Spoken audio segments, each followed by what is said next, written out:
Friends, welcome back to my channel. मैं हूं आपकी फ्रेंड वर्षा। आज की इस वीडियो में यहाँ पर हम बात करेंगे नंबर्स के प्रैक्टिस सेट की। तो आपको ये वीडियो पसंद आती है तो वीडियो को लाइक कीजिए, फ्रेंड्स के साथ शेयर कीजिए, और किसी भी क्वेश्चन में आपको कोई भी डाउट लगता है या फिर कोई भी टॉपिक या पॉइंट आपको क्लियर नहीं है तो आप नीचे कॉमेंट सेक्शन में लिख सकते हैं, हम जल्द से डिस्कस कर लेंगे। ठीक है, तो देखिए यहाँ पर हम स्टार्ट करते हैं। A partner can transfer his property proprietary interest. ठीक है, एक पार्टनर अगर अपना जिस यानी कि जितने शेयर पे उसका अधिकार है उसको वो ट्रांसफर करना चाहता है तो किस तरह से कर सकता है? With the unanimous consent of other partners, under the influence of other partners, independently, या फिर नन ऑफ दीज। क्या होगा, किस तरह से वो कर सकता है?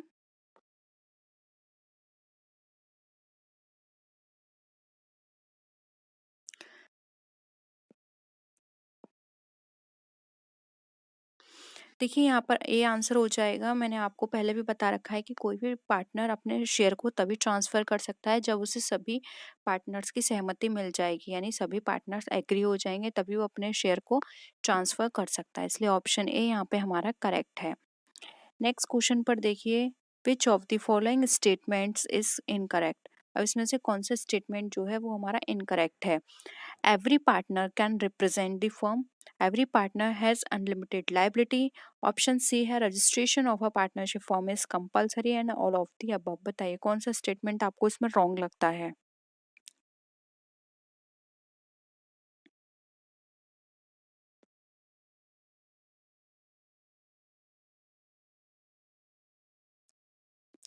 क्या हो जाएगा answer? Every partner can represent the firm. ये तो बिल्कुल सही है, तो ये तो करेक्ट हो गया। आपको इनकरेक्ट देखना है। फिर है every partner has unlimited liability. ये भी बिल्कुल सही है, अनलिमिटेड लाइबिलिटी होती है। फिर है registration of a partnership firm is compulsory. देखिए ये बिल्कुल भी नहीं है। रजिस्ट्रेशन जो होता है फॉर्म का कंपलसरी नहीं है, वो उनकी इच्छा पर है। वो चाहे तो रजिस्ट्रेशन करा सकते हैं और वो नहीं चाहते तो वो नहीं करा सकते। ठीक है, तो ऑप्शन इनकरेक्ट जो हमें ढूंढना था वो हो जाएगा C, registration of a partnership firm is compulsory. ये हमारा स्टेटमेंट इनकरेक्ट है। ठीक है, नेक्स्ट क्वेश्चन देखिए, only a notice of this effect is sufficient for dissolution of the partnership if. यानी कि केवल नोटिस सफिशिएंट है डिसोल्यूशन के लिए पार्टनरशिप का। कब? जब पार्टनरशिप लिमिटेड पीरियड की है, जब पार्टनरशिप लिमिटेड पीरियड की नहीं है, पार्टनरशिप एट विल है, या फिर नन ऑफ द अबव। बताइए कौन सा आंसर यहाँ पर आपका राइट होगा कि जिसमें हम सिर्फ एक नोटिस देखकर कह सकते हैं कि हमारे पार्टनरशिप जो है जो उसका डिसोल्यूशन हो गया है। क्या हो जाएगा? ये देखिए इस तरह की चीज़ें सिर्फ हम एट विल पर कर सकते हैं। अगर कोई भी पार्टनरशिप हमने अपनी विल पर इस्टेब्लिश करी है तो उसमें हम एक सिंपल नोटिस देकर भी अपनी पार्टनरशिप को एंड कर सकते हैं। ठीक है, नेक्स्ट क्वेश्चन देखिए, R M and P partners हैं। P dies in a accident. Now firm would be dissolved, partnership would be dissolved, both A and B, या फिर none of the above.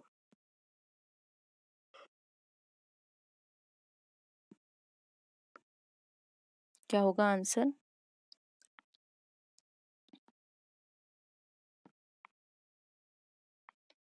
R M जो हैं और P partner थे, जिसमें P की death हो गई है एक्सीडेंट से, तो इसका मतलब ये है कि अब पी उस फॉर्म से निकल गया। अब रिमेनिंग कितने बचे? दो। और आपको पता है एक पार्टनरशिप में पार्टनर्स दो हो सकते हैं, तो फॉर्म तो चलती रहेगी। डिसॉल्व किया हुई है पार्टनरशिप। अब वो दो जो बचे हुए हैं रिमेनिंग, या तो किसी और को एडमिशन दे सकते हैं, ठीक है, एडमिट करा सकते हैं, या फिर वो दो लोग आपस में कॉन्ट्रैक्ट करके फिर उसको कंटिन्यू करेंगे। इसलिए ऑप्शन बी राइट आंसर है, the partnership would be dissolved. ठीक है, नेक्स्ट क्वेश्चन देखिए, लिमिटेड पार्टनरशिप मीन्स। अब आपको बताना है लिमिटेड पार्टनरशिप का मतलब। Number of partners is limited, liability of some partners is limited, liability of all partners is limited, और limited amount of capital can be raised। बताइए।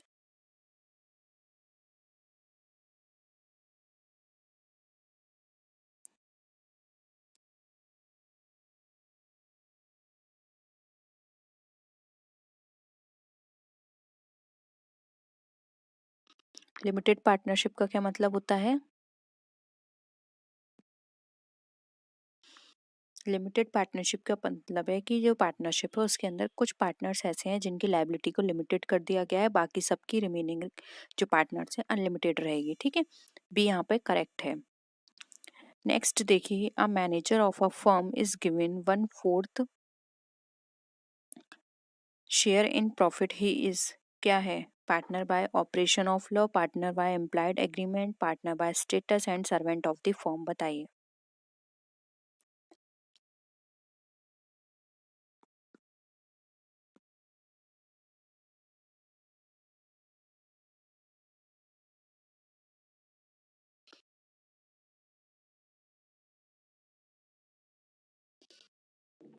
क्या हो जाएगा?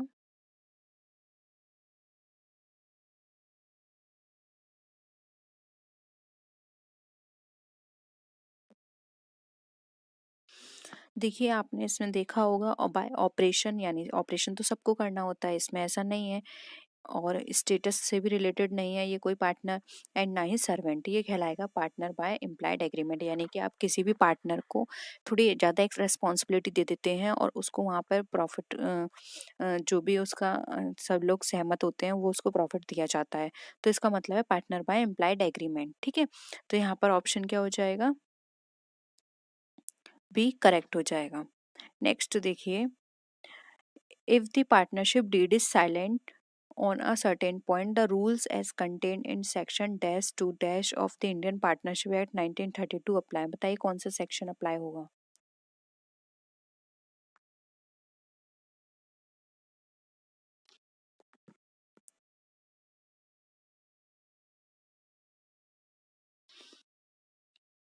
देखिए, स्टैटिक क्वेश्चन है, सेक्शन 12 से लेके सेक्शन 17 अप्लाई होगा यहाँ पर। ठीक है, नेक्स्ट क्वेश्चन आइए। The partnership in which there is no agreement, यानी ऐसी पार्टनरशिप जिसमें कोई भी एग्रीमेंट नहीं है पार्टनर्स के बीच, तो वहां पर as to its duration is called, उसको हम क्या बोलेंगे? Partnership for a fix period, partnership at will, particular partnership, या ऑल ऑफ द अबव। बताइए। कोई भी एग्रीमेंट नहीं होता तो उसको आप किस तरह की पार्टनरशिप बोलेंगे?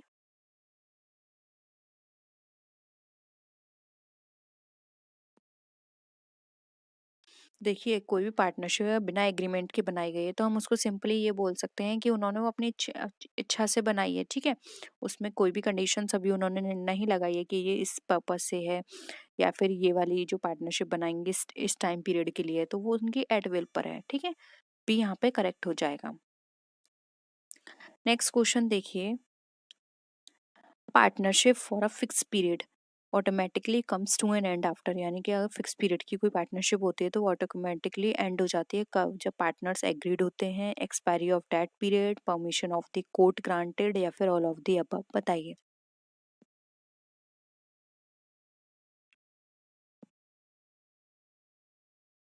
देखिए, इसका आंसर बहुत ही सिंपल है।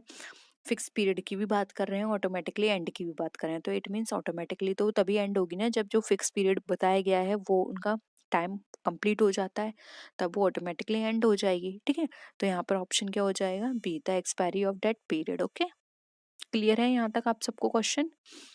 नेक्स्ट देखिए, particular partnership is a partnership. Particular partnership वो पार्टनरशिप है कैसी? परमानेंट है, इंसिडेंटल, टेम्पररी, या फिर एक्सीडेंटल।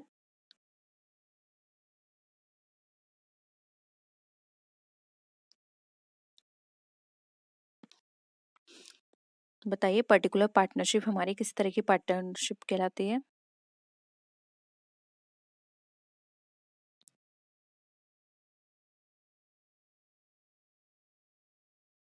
देखिए, पर्टिकुलर पार्टनरशिप जो होती है वो किसी स्पेशल पर्पस के लिए क्रिएट की जाती है। वो स्पेशल पर्पस हो गया तो वो खत्म कर दी जाएगी, तो यानी क्या है? टेम्पररी है। ठीक है, ऑप्शन सी करेक्ट है। नेक्स्ट है, the net profit shown by profit and loss account is transferred to profit and loss appropriation account, trading account, balance sheet, income statement. बताइए।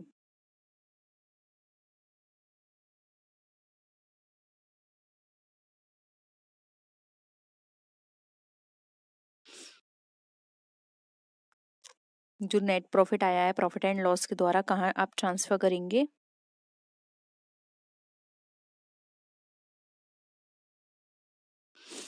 ये करेंगे हम profit and loss appropriation account में, क्योंकि आपको पता है पार्टनरशिप के अंदर ये भी प्रिपेयर किया जाता है जिसमें हम करंट एंड फ्लक्चुएटिंग कैपिटल का ट्रीटमेंट करते हैं। वो अलग बात है, किसका कैसे कैसे ट्रीटमेंट किया जाता है वो भी हम एक बार डिस्कस कर लेंगे, ठीक है। तो यहाँ पर ए राइट आंसर हो जाएगा। नेक्स्ट क्वेश्चन देखिए, the balance of the current account of a partner is shown in trading account, balance sheet, income statement या फिर ऑल ऑफ दिस।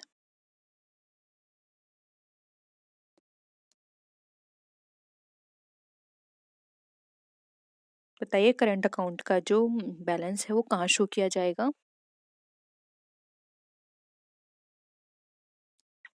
ये हम शो करेंगे बैलेंस शीट में, क्योंकि देखिए ये तो पहले बनाया जाता है, इनकम स्टेटमेंट भी नहीं होगा ये, और ना ही ऑल ऑफ दिस, तो बैलेंस शीट हो जाएगा, ठीक है। क्योंकि आपको पता है ये कैप करंट अकाउंट के बाद बैलेंस शीट ही प्रिपेयर की जाती है, ठीक है।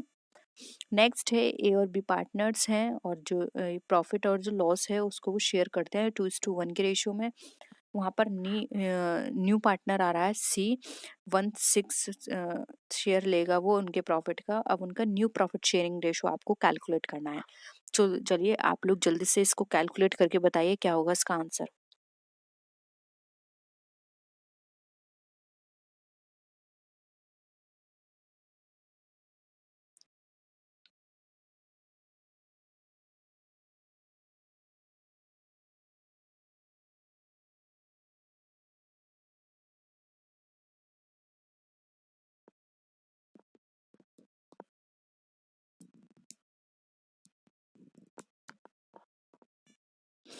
कैलकुलेट करें हम। देखिए माना उसका प्रॉफिट है 1, ठीक है, 1/6 उसका पार्ट दिया जाएगा, तो रिमेनिंग अब कितना बचा? 5/6, ठीक है। अब ए का न्यू शेयर कितना है? यहाँ पर पहले इनका शेयर कितना था? 2/3, यानी कि उसका 2 था इसका 1 था, तो यानी 2/3 हो गया। 2/3 आप किस में से लेंगे? 5/6 में से ही लेंगे, क्योंकि रिमेनिंग वही बचा। तो आप इसको करिए, मल्टीप्लाई करिए। 2 5 जा 10 और 3 6 जा 18, ये तो हो गया आपका ए का। अब बी का यहाँ पे निकाल लीजिए। सेम ऐसे ही बी का होगा। बी का क्या हो जाएगा? 1/3, कितने में से? 5/6 में से। तो 5 एकम 5, 3 6 जा 18। तो आप इतना याद रखिए, ए का 10/18 और बी का 5/18। इसको रफ कर देती हूँ। यहाँ पर लिखिए ए का कितना था हमारा? 10/18 और बी का कितना था? 5/18, ठीक है। और इसका 1/6 है, तो हमें इसमें ही कन्वर्ट करना पड़ेगा। तो 6 के टेबल में 18 हमारा कितनी टाइम आता है? 3 टाइम। तो ये 18 लिख दिया, ऊपर हमने कितना लिख दिया? 3। यहाँ हमने 3 लिख दिया। तो अब देखिए यहाँ पे डिनोमिनेटर सेम है, 18 18 18, और ऊपर कितना आया? 10 5 एंड 3 आया निकल कर। अब देखिए 10 5 3 कहाँ पर है? ऑप्शन ए में। ऑप्शन ए यहाँ पर राइट आंसर हो जाएगा।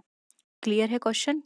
बहुत ही सिंपल है प्रॉफिट एंड लॉस निकालना, और इसको आप अच्छे से समझ लीजिए, क्योंकि profit and loss simple calculation है और ये क्वेश्चन आपके एग्जाम में चांसेस हैं काफी कि पूछा जाए।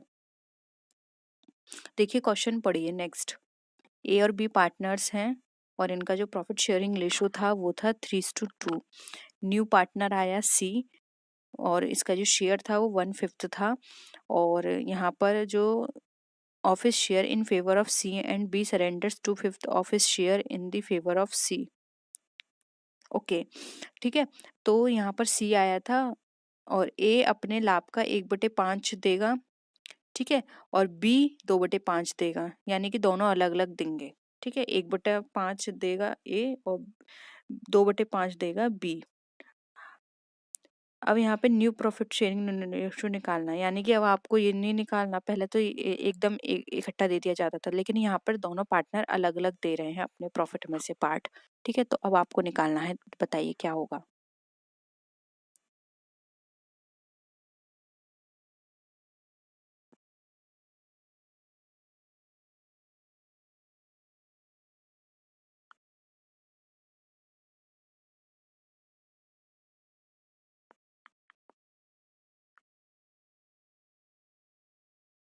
ए दे रहा है 1/5, तो पहले ये देखिए ए का निकालते हैं। ए क्या कितना दे रहा है, 1/5 भाग, और कितने में से देगा, पहले उसका कितना था 3, तो 3/5 में से दे रहा है, तो इसको इससे मल्टीप्लाई कर दीजिए, 3 एकम 3, 5 25, ठीक है, यानी 3/25 भाग। और अब ऐसे निकाल लीजिए ए का जो न्यू शेयर है वो 3 बटे कितना आया, ये पुराना उसका 3/5 था, तो ये आपने लिखा 3/5, ठीक है। अब 3/5 जो है उसमें से माइनस करिए 2/5 को, 2/5 आपने माइनस किया। अब यहाँ पर आप इसका एलसीएम निकाल लीजिए, नीचे आ जाएगा 25, इसको इससे मल्टीप्लाई किया, 3 पंजे 15, 3, ठीक है। ये आपका कितना निकल कर आया, 12 में से आपने 3 को माइनस किया, तो ये आपका डायरेक्ट निकल कर आ जाएगा 12/15, 5, ठीक है। अब आप इसको काटेंगे तो ये 12/25 आ गया। अब बी की सरेंडर वैल्यू देखिए, ये आप नोट कर लीजिए 12/5। अब बी की सरेंडर वैल्यू देखिए, बी जो सी को हिस्सा दे रहा है वो दे रहा है 2/5, कितने में से, इसके पास यहाँ पर कितना है 2, यानी 2/5 का, ठीक है। 2/5 दे रहा है 2/5 का, तो यानी इसको इससे मल्टीप्लाई करेंगे 4 आ गया, और यहाँ पर 5 से 5 को मल्टीप्लाई करेंगे 25 आ गया, ठीक है।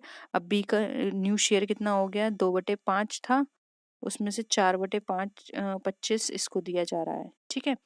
तो अब इसको इससे माइनस कर दीजिए, 10/4, और यहाँ पर कितना आ जाएगा 25, 10 में से 4 माइनस करेंगे तो कितना निकल कर आएगा 6/25, ये हो गया बी की। तो सी का जो बैलेंस निकल कर आया था पहले, वो कितना निकल कर आया था 3/25, और अब निकल कर आया है 4/25। तो देखिए इसको ऐसे लिखिए, सी की वैल्यू 3/25 प्लस 4/25, तो ये कितना टोटल निकल कर आया 60/25। और उनका ए का पहले कितना निकाला था हमने 12, ठीक है, क्योंकि 12/25, और बी का कितना निकाला था 6/25, और इसका कितना निकाला है 7/25। तो आंसर कितना आ गया 12, 6 और 7, ऑप्शन डी यहाँ पे करेक्ट है, ठीक है। क्लियर है, एक बार फिर से क्वेश्चन को समझने की कोशिश कीजिएगा, नहीं आएगा तो इस क्वेश्चन को हम फिर से डिस्कस कर लेंगे, लेकिन पहले खुद से ट्राई करिएगा, ओके। चलो नेक्स्ट क्वेश्चन पे आते हैं। The method of valuation of goodwill is given in the. अब जो गुडविल का जो वैल्यूएशन होता है वो हमारा किस में दिया होता है, कि हमें गुडविल किस तरह से कैलकुलेट करनी है, कौन सा मेथड हम अडॉप्ट करेंगे।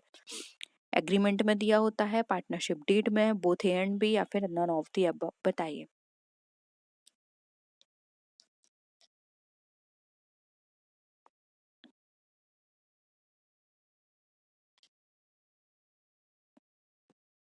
क्या हो जाएगा आंसर, देखिए आंसर यहाँ पर हो जाएगा बी, पार्टनरशिप डीड। ये हमारे पार्टनरशिप डीड में दिया होता है कि हम गुडविल को जब कैलकुलेट करेंगे तो कौन सा मेथड अडॉप्ट करेंगे, ठीक है। तो ये थे आज के क्वेश्चंस पार्टनरशिप के। आई होप आपको सारे क्वेश्चंस क्लियर हैं। किसी भी क्वेश्चन में डाउट है नीचे बता दीजिएगा आप कमेंट सेक्शन में। मैं तभी आपको इसलिए डिस्कस नहीं करती क्योंकि एक बार आप फिर से कोशिश करिए। अब मैं एक बार आपने समझा, नहीं समझ में आया, मैंने आपको बता दिया, तो आप अपना दिमाग कहाँ से लगाओगे। आप पहले खुद से समझने की कोशिश करिए, दोबारा से देखिए, उसके बाद भी नहीं आता है तो आप मुझे बताइएगा, हम उसको फिर से डिस्कस करेंगे, ठीक है। तो आज के लिए इतना ही। होप आपको वीडियो पसंद आया होगा। वीडियो पसंद आई तो लाइक कीजिए, अपने फ्रेंड्स के साथ शेयर कीजिए, और किसी भी तरह की कोई भी क्वेरी हो तो ज़रूर बताइएगा। तो नेक्स्ट वीडियो में मिलते हैं, तब तक के लिए टेक केयर, बाय बाय।